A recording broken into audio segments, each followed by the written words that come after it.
nous sommes entourés d'une équipe absolument remarquable de jeunes musiciens, parce que c'est le défi de l'Académie que de faire appel à de jeunes musiciens, de jeunes compositeurs, de jeunes interprètes, de jeunes danseurs, chorégraphes. Donc c'est toute cette équipe remarquable qui est à l'œuvre pour le plus grand plaisir de tous et pour une tournée qui va se dérouler pendant 2 ans au moins.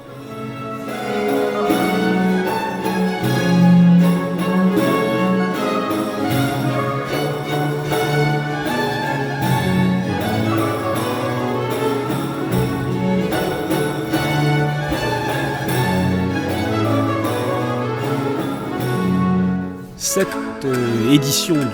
Festival du Périgord Noir et de son Académie de musique ancienne est consacrée à une des grandes œuvres du répertoire du XVIIe siècle, au bourgeois gentilhomme, mais traitée sous l'angle de la musique de Lully. C'est pour ça que nous avons rebaptisé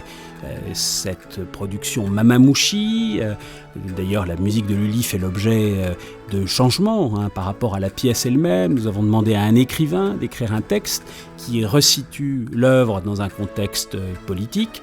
Et c'est en cela que c'est un jeu intéressant, parce qu'on a à la fois le travail passionnant que peuvent mener une équipe de musiciens, de chorégraphes, de comédiens, de chanteurs, de conteurs, avec un texte contemporain, et en même temps, nous faisons référence à une œuvre connue du grand public, à une musique qui pour partie est connue, celle de la farce, je dirais du Mamamouchi proprement dit, et une autre moins connue, le Ballet des Nations, Alceste. Donc c'est vraiment une œuvre qui balance entre les musiques de cour versaillaises et puis cette influence liée aux relations qui existaient à l'époque entre la Sublime Porte, autrement dit l'Empire ottoman, et la cour du Grand Roi, la cour de Louis XIV.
Le travail que j'ai effectué à cette académie, ça a été vraiment un travail avec les chanteurs sur un travail de corps entièrement codifié, puisque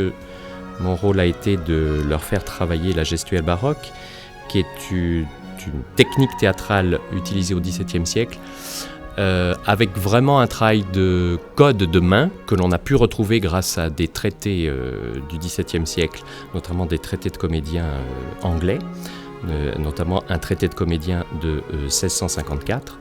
avec donc les mains qui sont dessinées, une petite légende en latin dessous qui exprime la passion